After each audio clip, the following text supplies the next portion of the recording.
Hello বন্ধুরা, আমি শিউলি আর আমার কিচেনে আপনাদের সবাইকে স্বাগত। আজকে আমি বানিয়ে দেখাবো আলু আর ঝিঙের তরকারি। একদম সিম্পল, একদম রোজ খাওয়ার মতো তরকারি, কিন্তু টেস্টে কোনো কমতি হবে না। খুবই টেস্টি তরকারি তৈরি করব। চলুন তাহলে ঝটপট রেসিপি দেখে নিই।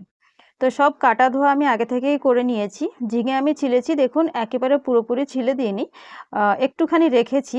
এতে কি হয়, একটু ক্রাঞ্চিনেস থাকে, নইলে একেবারে নেতিয়ে যায়, আমার আবার ভালো লাগে না। আপনি চাইলে পুরোপুরি ছিলে নিতে পারেন। তো ছিলে ধুয়ে তারপর কেটেছি। আর আলু নিয়েছি আমি দুটো মিডিয়াম সাইজের, কেটে ধুয়ে নিয়েছি। তো এই জিনিসগুলো অ্যারেঞ্জ করেছি, এর সাথে পেঁয়াজ রসুন আর টমেটোও আমি অ্যারেঞ্জ করে নিয়েছি। তো চলুন এবার আমরা মেন প্রসেসে চলে যাই। কড়াই দিয়ে দেবো একটুখানি তেল। প্রথমেই বেশি তেল দেব না, একটুখানি তেল। যখন তেলটা গরম হয়ে যাবে তখন আমরা দিয়ে দেব আলু। আলুটাকে ভালো করে ভেজে নেব। তো আলুগুলো আমি দিয়ে দিচ্ছি।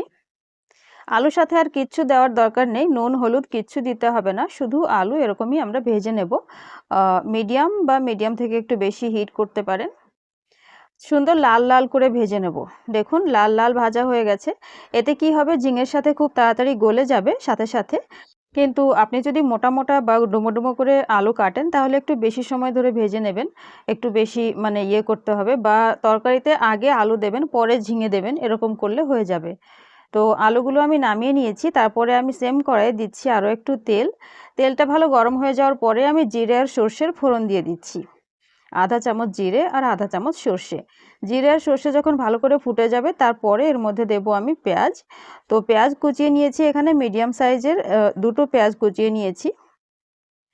পেঁয়াজটা আমি ভেজে নেব, কিন্তু এখানে একটা জিনিস ভুলে গেছি আমি, সেটা হচ্ছে তেজপাতা দিতে ভুলে গেছি। তো মাঝখানে আমি একটুখানি জায়গা করে নিচ্ছি আর এর মধ্যে দিয়ে দিচ্ছি দুটো তেজপাতা, ছিঁড়ে দিয়ে দিচ্ছি আর কি। জিরে সর্ষে সাথে সাথেই দিয়ে দেবেন, আমি ভুলে গেছিলাম তাই। আর না দিলেও চলে, এমন কোনো বড় ব্যাপার নয়। তো তেজপাতাটা একটু হালকা আমি নাড়াচাড়া করে এবার আমি মিশিয়ে নিচ্ছি। আর পেঁয়াজের কালার একটু স্বচ্ছ বা একটু ব্রাউনিশ টাইপের হয়ে গেলে তারপরে আমরা এর মধ্যে দিয়ে দেব রসুন কোটা। রসুন কেটে নিলেও নিতে পারেন, কুটে নিলে নিতে পারেন, বা পেস্ট করে নিলেও নিতে পারেন। তো আমি এখানে শুধুমাত্র রসুন নিয়েছি কুটে 1 চামচ মতো। আপনি যদি আদা ব্যবহার করতে চান তাহলে করতে পারেন, আদা রসুনের পেস্ট একসাথে দিয়ে দিন। আমি আদা ব্যবহার করছি না। তো রসুনের কাঁচা গন্ধটা চলে যাওয়ার পরে এর মধ্যে দিয়ে দেবো আমি টমেটো। তো এখানে আমি দুটো মিডিয়াম সাইজের টমেটো নিয়েছি ছোট ছোট করে কেটে। টমেটো দেওয়ার পরে আমাদের সঙ্গে সঙ্গে দিতে হবে নুন, আর তারপরে দিতে হবে কিছু মশলা। তো এটা যেহেতু সিম্পল সবজি তাই আমি আদার ব্যবহার করি না। আদা ব্যবহার করলে একটু বেশি রিচ হয়ে যায়, এই জন্য। স্বাদ মতো নুন দিয়ে দিলাম। আমি কিন্তু আলু ভাজার সময় নুন দিইনি, তো যতটুকু নুন লাগবে পুরোটাই আমি এর মধ্যে দিয়ে দিচ্ছি। আর ভালো করে মিশিয়ে নিয়ে আমি দিচ্ছি এখন 1 চামচ ধনে গুঁড়ো। আর দিচ্ছি এখানে একটুখানি হলুদ গুঁড়ো, আধা চামচের থেকে কম। স্বাদ মতো লাল লঙ্কা গুঁড়ো, আর আধা চামচ মতো গরম মশলা। এইটুকু মশলা দিয়ে আমি নেড়েচেড়ে মিশিয়ে নেব। একটু শুকনো শুকনো লাগছে, তো একটুখানি আমি জল দেব যাতে নিচে থেকে পুড়ে না যায়। মশলাটাও কষানো হয়ে যাবে, আর টমেটোটাও খুব ভালো করে সফট হয়ে যাবে, গলে যাবে আর কি। ভালো করে মিশিয়ে নিয়ে ঢেকে দেব আমি মিডিয়াম থেকে লো হিট করে। ঢেকে দেব 1 থেকে 1.5 মিনিটের মতো।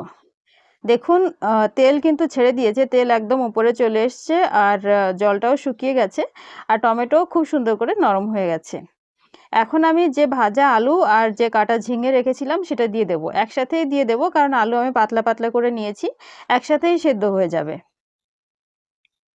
হালকা করে মিশিয়ে নেব, আর তারপরে আমরা দিয়ে দেব গ্রেভির জন্য জল, ঝোল আর কি। তো যতটা পাতলা বা যতটা গাঢ় রাখতে চান সেই হিসেবে জল দিয়ে দেবেন। আমি খুব বেশি পাতলা করব না, একটু গাঢ় গাঢ়ই করব। আর একটু জল দেব আমি, কারণ এই সব কিছু সেদ্ধ হতে মোটামুটি 15 মিনিটের মতো সময় লাগবে। তো যথেষ্ট জল কিন্তু কমে যাবে, শুকিয়ে যাবে সেই হিসেবে।